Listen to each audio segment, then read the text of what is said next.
Everyone talks about the romance of steam locomotives, the whistle echoing across prairie towns, the rhythmic chuff of pistons, the nostalgic sight of smoke trailing against blue sky. But there's one machine that shattered that romantic illusion so completely that its own passengers sued the railway company for ruining their lives. Not for crashes, not for delays, for sound. The story begins in 1863 in the mountain passes of Austria's Semmering Railway, where engineers faced an impossible problem. The line climbed gradients so steep that conventional locomotives couldn't handle the load. Coal consumption skyrocketed. Traction failed on wet rails. Something radical was needed, and the Austro-Hungarian Empire's chief mechanical engineer, Wilhelm von Engerth, believed he had the answer. His solution was the Engerth locomotive, a design that seemed brilliant on paper. Unlike traditional engines where the tender simply followed behind carrying fuel and water, Engerth's design articulated the tender directly to the locomotive frame. The tender wheels weren't just dead weight anymore.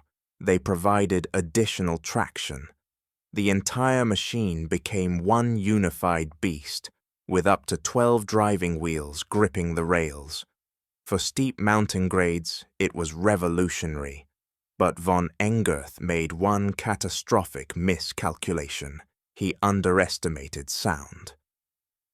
The first Engerth locomotives entered service in 1854, hauling passenger trains through the Alps. Within months, complaints flooded the railway offices. Passengers described the noise as unbearable. Not just loud, physically painful. The sound didn't come from the whistle or the exhaust stack like normal steam locomotives. It came from everywhere at once, a mechanical roar that seemed to vibrate through bone and tissue. The problem was structural.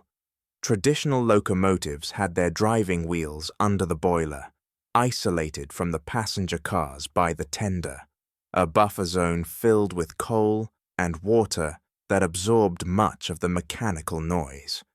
Engerth's design eliminated that buffer. The articulated tender connected the driving mechanism directly to the passenger coaches. Every hammer blow of the pistons, every metallic screech of wheels on rails, every vibration from the valve gear transmitted straight into the cars where people sat. Imagine riding behind a machine where 6-foot driving wheels pounded the rails at highway speed, connected by rigid metal coupling directly to your seat. The noise wasn't just external. It resonated through the frame of the carriage itself. Windows rattled in their frames. Teacups danced across tables. Conversations became impossible. Passengers shouted to be heard and couldn't even hear themselves. The railway company initially dismissed the complaints as exaggeration. Steam locomotives were loud. Everyone knew that. But by 1857, the Südbahn Railway Administration couldn't ignore the mounting evidence anymore. Passengers were arriving at destinations with ringing ears that lasted for days. Some reported hearing loss that never fully recovered. One conductor filed a formal complaint after losing hearing in his left ear permanently. He'd worked the Semmering line for 3 years, standing on the open platform between locomotive and coach. It exposed to the full mechanical fury of the Engerth design. Medical understanding of noise-induced hearing loss was primitive in the 1850s. Doctors knew loud explosions could cause deafness, but the idea of sustained mechanical noise causing permanent damage was poorly understood.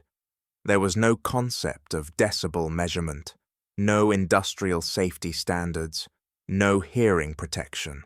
Workers and passengers simply endured whatever sounds their environment produced. but the Engirth locomotives weren't producing normal industrial noise. Modern analysis of similar mechanical systems suggests the sound levels in those passenger coaches likely exceeded 110 decibels, roughly equivalent to standing next to a chainsaw or attending a rock concert without ear protection.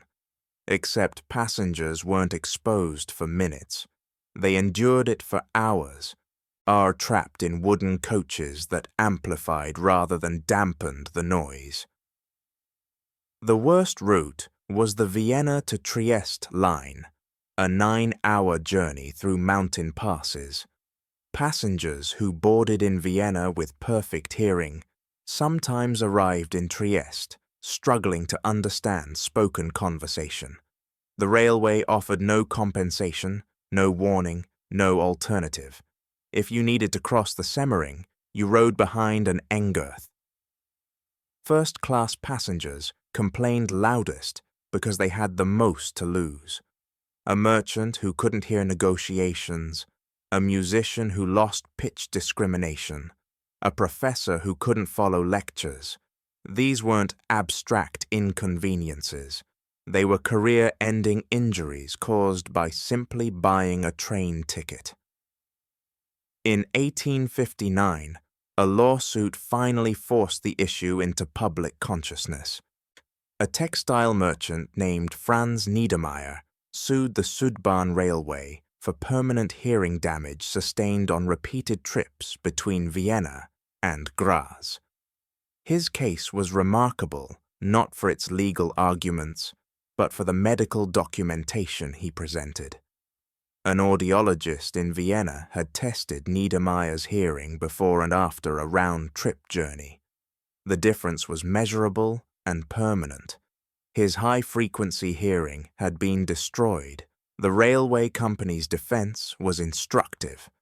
They argued that locomotives were inherently loud, that passengers accepted risk by boarding trains, that Niedermeyer couldn't prove his hearing loss came specifically from their locomotives rather than other sources. They also argued, crucially, that the Engirth design was necessary for mountain operations.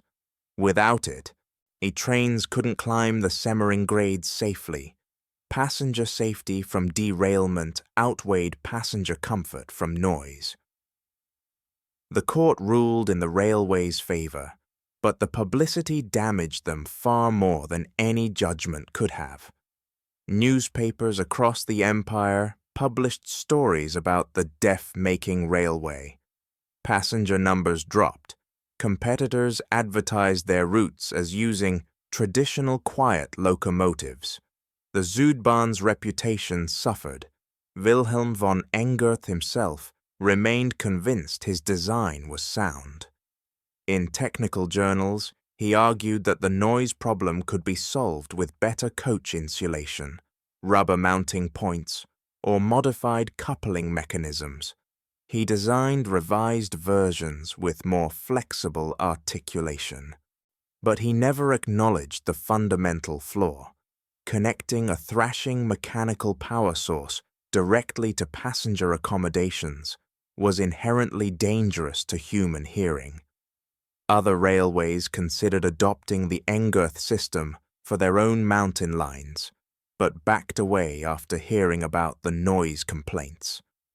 The Swiss, facing similar alpine gradients, developed alternative solutions using conventional locomotives with additional banking engines or rack and pinion systems. They chose operational complexity over passenger injury.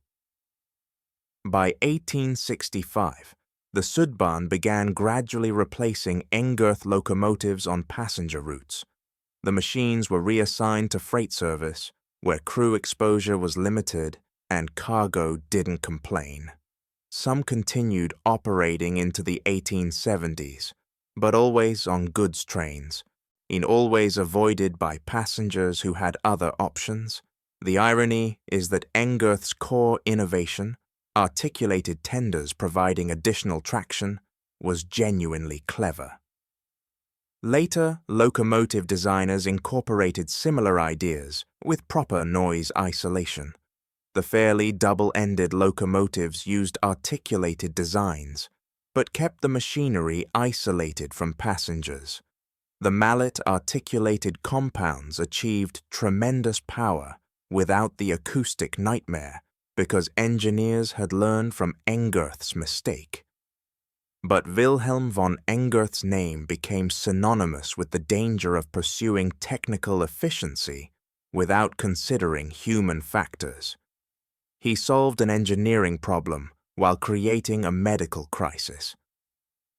His locomotives could conquer mountains, but destroyed the hearing of the people they were meant to serve. The workers suffered most. Conductors, even brakemen and firemen, had no choice about exposure. They worked the Engerth routes because that's where they were assigned. A brakeman named Joseph Krauss kept a diary that survived in Austrian railway archives. His entries from 1861 describe progressive hearing loss, constant tinnitus, difficulty sleeping because the mechanical roar continued in his head even after shifts ended. By 1863, he couldn't hear his children's voices clearly. He died in 1867 at age 42. His death certificate listed no cause, but his diary suggests a man worn down by years of acoustic assault his body couldn't escape. Modern occupational safety standards would have shut down the Engerth operations immediately. Sustained exposure above 85 decibels requires hearing protection. Above 100 decibels, exposure limits are measured in minutes, not hours. The passengers and crew of those Alpine trains were subjected to noise levels that today would trigger immediate regulatory action, workplace shutdowns, and massive liability. But in the 1860s, there was no framework for understanding this kind of injury. Hearing loss was considered a misfortune, not a preventable workplace hazard. The idea that a machine could be too loud for safe human exposure hadn't entered regulatory consciousness. Railways focused on preventing derailments and boiler explosions, immediate, visible dangers. The slow, cumulative destruction of hearing was invisible until it was irreversible. The Engerth locomotives were finally withdrawn from service entirely by 1880. Not because of safety concerns, but because better designs had emerged. The machines were scrapped, either their metal recycled into new locomotives that learned from their failures. Today, only a few examples survive in museums. They sit silent on display tracks, their noise-making machinery cold and still. Museum placards mention the innovative articulated design and the challenging alpine grades they conquered. Most never mention the deafness. What saved subsequent generations wasn't better engineering alone. It was lawsuits, public outcry, and the realization that technological progress couldn't ignore human biology. The Engerth locomotives taught railway engineers a lesson they should have known instinctively. Humans aren't just cargo to be hauled efficiently. We're fragile biological systems that break under stresses machines can tolerate easily. The forgotten victims of the Semmering Railway never received compensation adequate to their injuries. Franz Niedermeyer lost his lawsuit but won the larger battle. His case forced railways across Europe to consider acoustic safety. By the 1870s, railway companies were experimenting with sound-dampening materials, isolated mounting systems, and better coach design. The improvements came too late for those who'd already lost their hearing, but they prevented future generations from suffering the same fate. Wilhelm von Engerth died in 1884. his reputation as an innovative engineer intact despite the acoustic disaster his locomotives created. History remembers his contributions to articulated locomotive design, while forgetting the human cost of his experiments. The Austrian state archives contain medical records of dozens of railway workers who suffered permanent hearing loss on the Semmering line. Their names appear in pension records, compensation claims, and disability reports. But their footnotes in railway history, anonymous casualties of progress, the most haunting detail is how preventable it all was. Engerth could have tested his design with instrumentation to measure vibration and sound transmission. He could have positioned the articulation point differently, added isolation mechanisms, or limited the design to freight service from the start. But the pressure to solve the alpine gradient problem was enormous, and human comfort seemed like an acceptable sacrifice for technical achievement. In the end, the Engerth locomotive stands as a monument to an uncomfortable truth. Innovation without consideration for human impact isn't progress. It's just newer ways to harm people. The machine that conquered mountains also destroyed the hearing of hundreds, possibly thousands, of passengers and workers. It worked brilliantly as an engineering solution, while failing catastrophically as a human one. Today's high-speed trains whisper through alpine tunnels at speeds Engerth couldn't have imagined, their passenger cabins so quiet that conversation flows easily at 200 miles per hour. That silence isn't accidental. It's the legacy of those early victims who lost their hearing, so engineers could learn what happens when machines are designed without humans in mind. The next time you board a modern train and marvel at how quiet it is, despite tremendous speed and power, remember the passengers of the Semmering Railway. They paid for that silence with their hearing. Their suffering taught engineers what von Engerth never fully grasped. The most advanced machine in the world is worthless if it destroys the people it's meant to serve.